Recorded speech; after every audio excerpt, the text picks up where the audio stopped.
के साथ।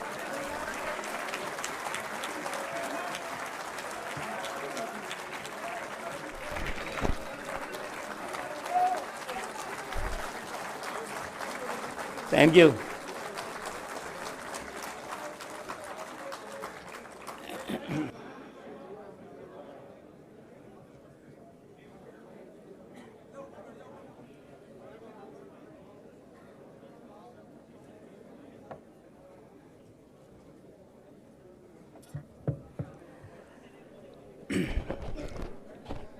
सबसे पहले तो यहाँ पर इतनी बड़ी तादाद में मौजूद सभी भाई बहनों को, सभी मित्रों को का बहुत बहुत खैर मकदम, बहुत बहुत स्वागत और बहुत बहुत शुक्रिया।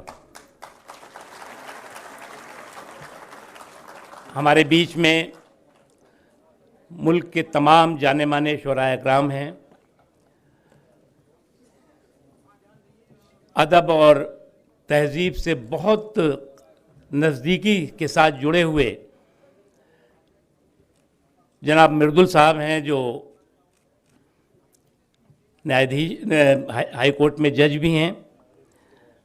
हमारे मेंबर ऑफ पार्लियामेंट और लखनऊ की अदब और तहज़ीब से बहुत जुड़े हुए सुधांशु त्रिवेदी जी हैं,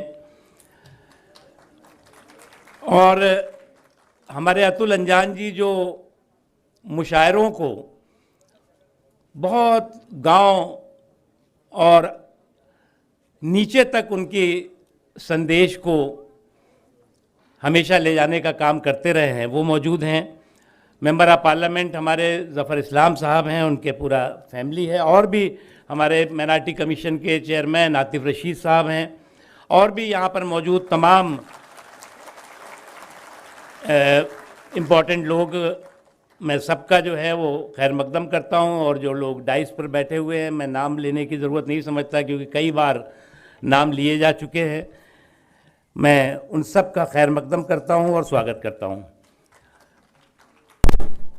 हम आज़ादी के, अभी मनीषा दुबे जी ने कहा जैसा कि हम आज़ादी के 75वीं वर्षगांठ मना रहे हैं, और इस 75 सालों में हमारे मुल्क ने बहुत उतार चढ़ाव देखे, बहुत ही संकट भी देखे, चुनौतियाँ भी देखी और संघर्ष भी देखे, और हर संकट, हर चुनौती, हर संघर्ष में हमारी जो साझा तहजीब रही है, साझा संकल्प रहा है, उस संकल्प ने हमें विजय दिलाई है और हमने विजय पताका पूरी दुनिया में फहराई है। आज हिंदुस्तान शुक्रगुजार है, ऋणी है उन स्वतंत्रता संग्राम के महान सेनानियों का, जो आज मेरे वतन को मेरे चमन के तौर से आज हम हिंदुस्तानी याद भी करते हैं और उसमें रह करके महसूस भी करते हैं। आज जो है वो कई चुनौतियां हमने इस दौरान, इन 75 सालों में, कहीं भूकंप आया होगा, कहीं पे या तूफ़ान आए होंगे, जंगें हुई हैं, लेकिन जो सबसे बड़ी चुनौती इस दौरान हमारे मुल्क ने महसूस की है, जो दो चार हुआ है मुल्क, वो है कोरोना की चुनौती। लगभग 1 साल पहले ये चुनौती न सिर्फ मेरे मुल्क में आई बल्कि पूरी दुनिया में इसने अपने पैर पसारे और पूरी दुनिया इससे दो चार हुई। लेकिन समाज का संकल्प, समाज का संयम, समाज की सावधानी और सरकार के संसाधन और सुविधाओं ने आज उस कोरोना के कहर से भारत को मुक्त कराने के रास्ते में खड़ा किया है। हम लोग पढ़ते थे कि जिस वक्त जो है वो 100 साल के बाद इस तरह का महामारी हम देख रहे हैं, हम लोग पढ़ते थे कि लगभग 1918 में इसी तरह की एक महामारी आई थी जिसे कहते थे स्पेनिश फ्लू। वो हम में से बहुत ज़्यादातर लोगों ने नहीं सुना, देखा होगा, सुना है सिर्फ। और उस वक्त हमारे मुल्क की आबादी थी 30 करोड़, जिसमें पाकिस्तान भी था, बांग्लादेश भी था। और उस 30 करोड़ में 2 करोड़ लोगों की अनफॉर्चुनेट डेथ हुई थी 1918 में, जब स्पेनिश फ्लू आया था। और उस 2 करोड़ में जो है वो 80% लोगों की डेथ भूखमरी की वजह से हो गई थी। आज दुनिया का सबसे बड़ा वैक्सीनेशन प्रोग्राम भारत में चल रहा है। जो गरीब हैं, जो कमज़ोर तबके हैं, 80 करोड़ लोगों को राशन दिया जा रहा है। लगभग आज जब हम बात कर रहे होंगे तो 70 करोड़ से ज़्यादा लोगों का वैक्सीनेशन हो गया है, जो दुनिया के किसी भी मुल्क से, क्योंकि इतनी आबादी किसी मुल्क की नहीं है, तो अगर आप रेशियो में भी देखेंगे तो किसी भी मुल्क से ज़्यादा है।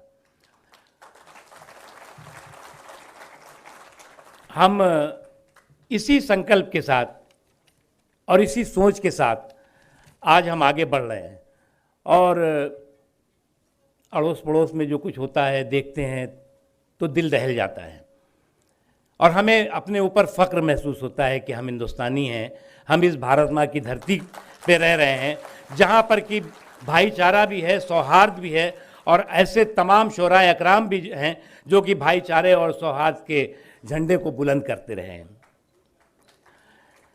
मैं एक बार फिर आप सब लोगों का शुक्रिया अदा करूंगा और मैं अपनी बात हमारे जो सदर साहब हैं हसीब शोभ साहब, उन्हीं के शेर से अपनी बात को ख़त्म करूंगा। नफ़रतें ख़त्म करो, प्यार करो, प्यार करो। नफ़रतें ख़त्म करो, प्यार करो, प्यार करो। पेड़ जो सूख रहे हैं उन्हें फलदार करो। एक पड़ोसी की सदा एक पड़ोसी न सुने, एक पड़ोसी की सदा एक पड़ोसी न सुने, इतनी ऊंची तो खुदाया न ये दीवार करो। बहुत बहुत शुक्रिया। बहुत बहुत शुक्रिया सर, आपकी इंस्पिरेशन के लिए हम बेहद मशकूर हैं। जिस तरह से आपने जिक्र किया कोरोना से, तो कोरोना हमारी उड़ान को, हिंदुस्तान की उड़ान को नहीं रोक सकता।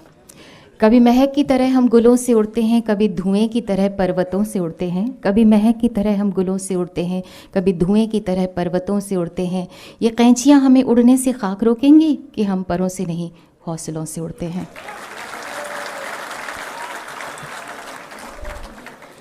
ख़वातीनो हज़रात, शायर की शायरी, उसका फ़न उसका अपना नहीं होता, वो आप लोगों की अमानत होती है। तो इसके पहले कि वो अमानत मैं आप सबके सुपुर्द करूं, इस वतन के लिए ये दुआ करना चाहती हूं कि ए वतन तेरे खेतों का सोना सलामत रहे। ए वतन तेरे खेतों का सोना सलामत रहे, तेरे शहरों का सुख ता क़यामत रहे, ता क़यामत रहे ये बहारे चमन। ए वतन तेरी आबाद गलियां महकती रहें, तेरी राहें फ़ज़ा में चमकती रहें, मुस्कुराते रहें तेरे कोहो दमन। ए वतन, ए वतन।